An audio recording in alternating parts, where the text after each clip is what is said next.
buenas tardes, o buenos días, o buenas noches, dependiendo en la parte del mundo donde se encuentren. Es un placer para mí hablar con ustedes, o lamentablemente tal vez no con ustedes, pero sí para ustedes. Es maravilloso para mí hablarles sobre el papel del derecho canónico en el sínodo. El sínodo, como todos sabemos, comenzó en 2021 y he tenido el privilegio de trabajar en el sínodo desde un inicio. Soy miembro del comité de coordinación, de hecho soy consultora del sínodo y participé como experta en la sesión de 2023, el año pasado en Roma. Por lo tanto, también tuve el gran privilegio de participar en la redacción de todos los diferentes documentos. Participé en la redacción del documento preparatorio, lo que llamamos el documento Frascati, en el cual examinamos todos los documentos de todo el mundo. El informe continental de Europa, redactado en Praga.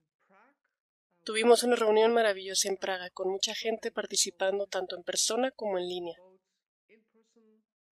Participé en la redacción del Instrumentum Laboris de la última sesión de octubre y en la redacción del informe de síntesis de la sesión de octubre del 2023. Mi nombre es Miriam Weilens, soy de nacionalidad holandesa, trabajo en Alemania y soy teóloga y abogada canónica.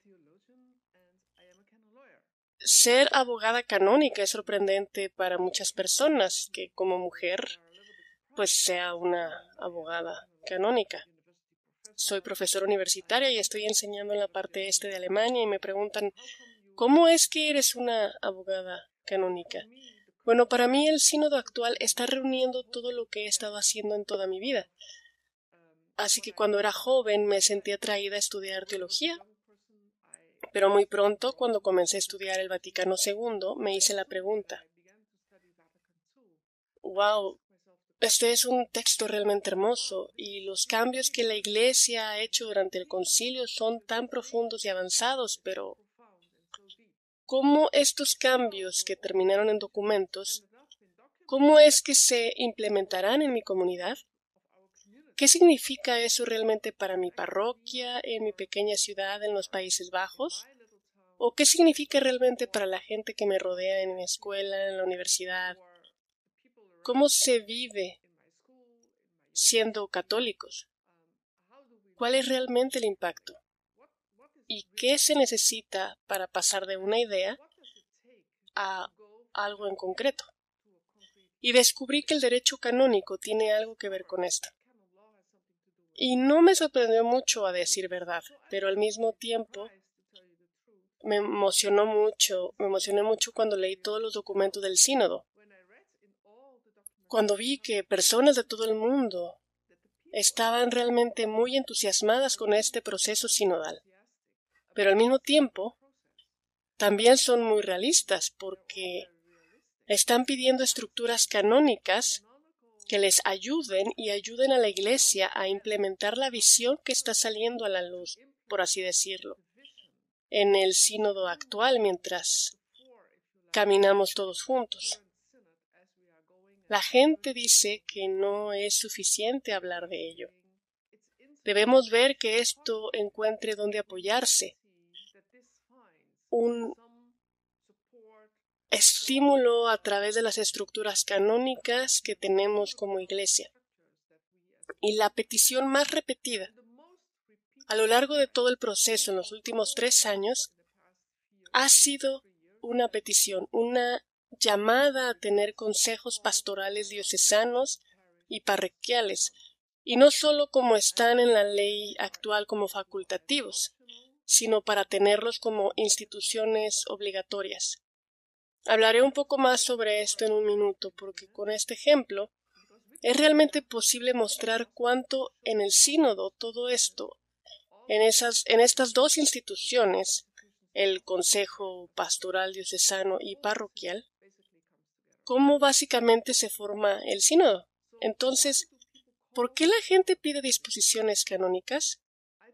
Creo que realmente sienten que hablar del cambio no es suficiente. Son intuitivamente conscientes de que el proceso transformador en el que nos encontramos actualmente y es un proceso en el que debemos ser conscientes de que el sínodo está iniciando un proceso. El sínodo no está terminando algo en 2024. Es solo la inauguración de un proyecto a largo plazo y un proceso en el que todos estamos invitados a participar. Pero la gente está diciendo que en este proceso de transformación necesitamos estar acompañados de disposiciones canónicas para promover, apoyar y proteger lo que la comunidad de fieles considera relevante. También podríamos decir que el Sensus Fidelium está pidiendo estructuras que pueden ayudar a la comunidad a vivir de acuerdo con lo que cree. La gente parece decir, si no consiguen estructuras, corremos el riesgo de que por muy maravilloso que sea por dentro, solo permanezca como tinta sobre papel y no dé forma a nuestra comunidad. Pero la gente también articula algo más. No solo quieren normas, también dicen, y esto está muy claro en los informes, que las normas canónicas en sí mismas necesitarán estar llenas de vida. Deben ser interpretadas de tal manera que el Espíritu Santo no sea sofocado por las normas. La gente también expresa que la comprensión de la Iglesia como sinodal requiere una conversión interna, y que la conversión interna es una conversión a ser una Iglesia sinodal. Es una Iglesia sinodal orientada a la misión. Es una conversión para darse cuenta de que el Espíritu Santo no solo obra en las personas ordenadas, sino en todos los bautizados. Una conversión de la que del bautismo fluye una responsabilidad central de todos para construir no solo la Iglesia, sino el reino de Dios. Es una conversión, así que es darse cuenta de que Dios llama a todos y cada uno, a ti, a tu esposo, tu esposa, a tu hija, a tus padres, donde quiera que estés, a tus amigos, y los llama para venir y trabajar en la viña del Señor. Y algunos de ustedes trabajarán como ministros en la iglesia, otros pueden trabajar como médicos o estar trabajando como enfermeras o pueden estar trabajando como plomeros. Todo el mundo tiene algo que aportar debido al ambiente de trabajo en el que se encuentra, al lugar donde vive, y la gente tendrá que aportar la riqueza y los dones y talentos que tiene. Pero eso tiene que realizarse en todo el sistema legal. Que reconozcamos que las personas tienen estos dones. Así que debemos darnos cuenta de que la viña del Señor, realmente necesita de todas las personas, porque solo en la complementariedad se puede construir el reino. Ahora bien, la intuición del pueblo de Dios es muy importante. Esto es muy interesante para mí porque yo, como dije al principio, descubrí cuando estudié el Vaticano II que necesitamos un derecho canónico que pueda alentar, apoyar y prevenir, o también pueda impedir una implementación. Y si lo impide, tenemos que cambiar las reglas. Entonces el pueblo de Dios está pidiendo normas canónicas y está pidiendo una nueva mentalidad para interpretarlas. Entonces, ¿cuáles son las áreas, los dominios que el pueblo de Dios está pidiendo? Donde digan, creo que necesitamos de disposiciones canónicas aquí. Bueno, el informe de síntesis del sínodo, es decir, el informe emitido después de la reunión de octubre de 2023 solicita, y he recopilado casi 70 puntos, más de 70 puntos, solicita cambios de ley o temas en los que puedo ver implicaciones para cambios en la ley, o en los que diría necesitan una aplicación específica de la ley. Pero permítanme mencionar algunas de ellas. Así, por ejemplo, la primera distinción que tenemos que hacer es que algunos de estos temas deben ser tratados por la Iglesia Universal porque están afectando a toda la Iglesia, pero otros son solo para una diócesis o deberían de ser gobernados por una conferencia episcopal. Así que esta será una de las cuestiones que tendremos que analizar y tal vez examinar juntos a medida que avanzamos. ¿Qué se puede hacer y qué se debe decidir a qué nivel?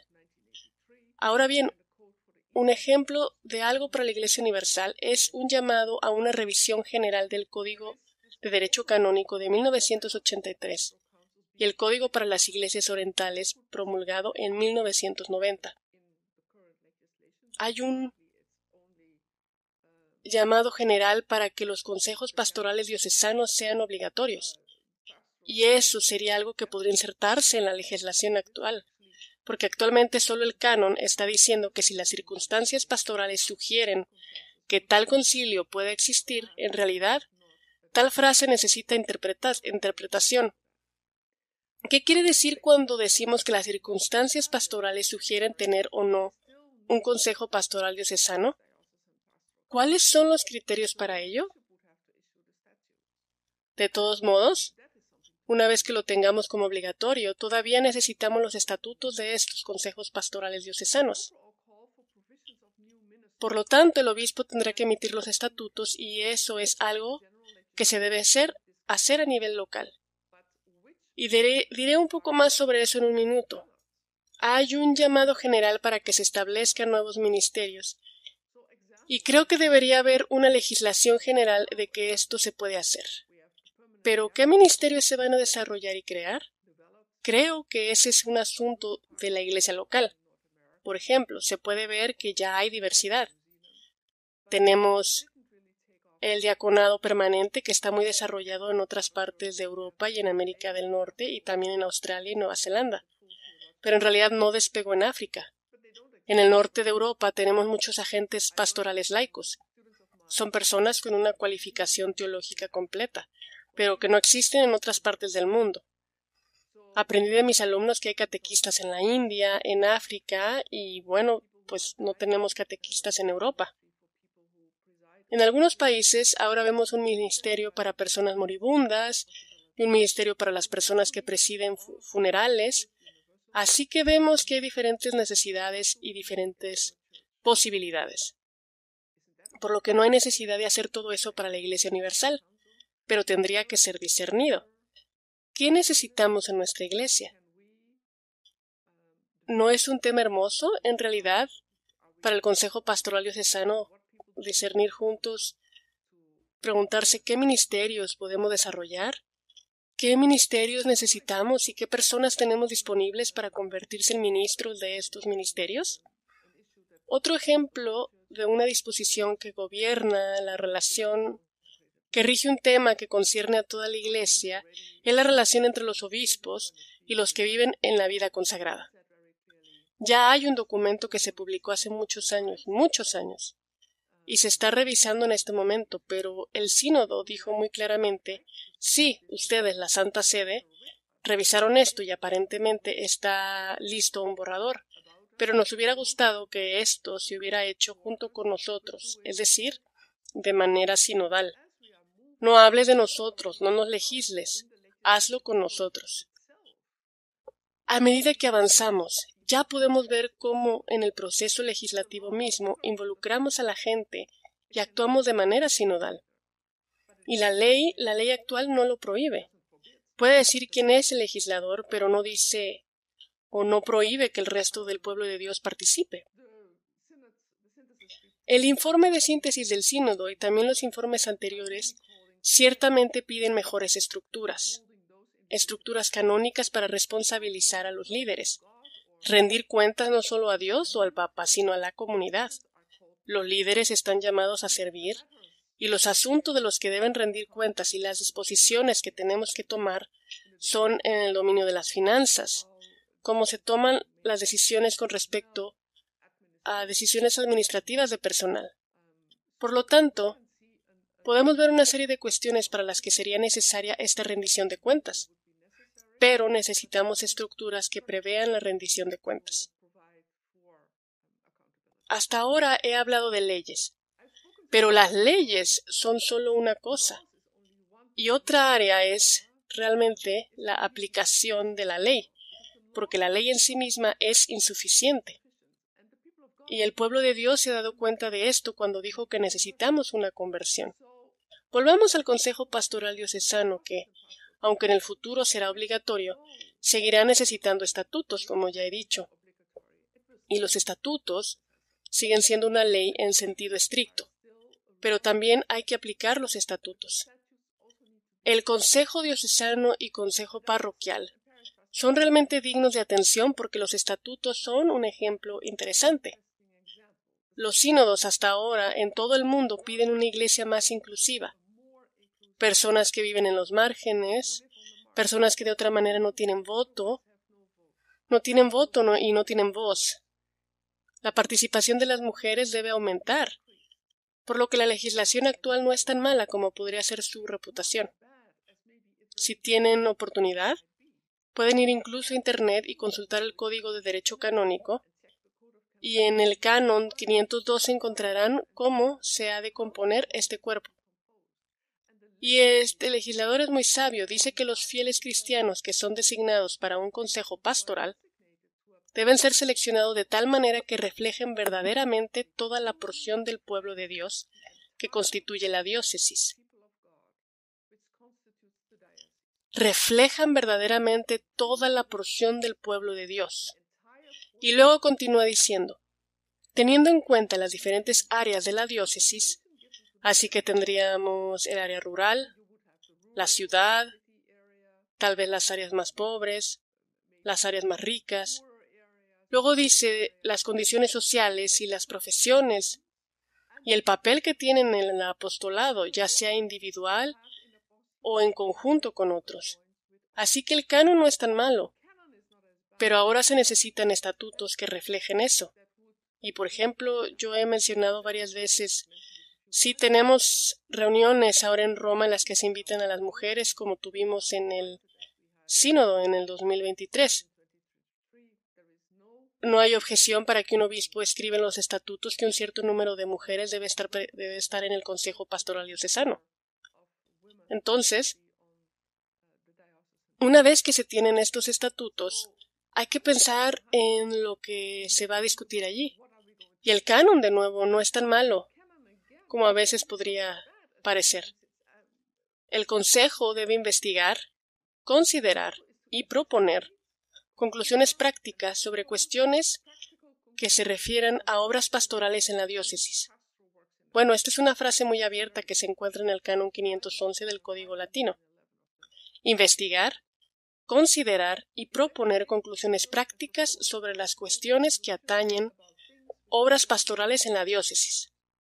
Bueno, esas cosas serían, como dije antes, ministerios, podría ser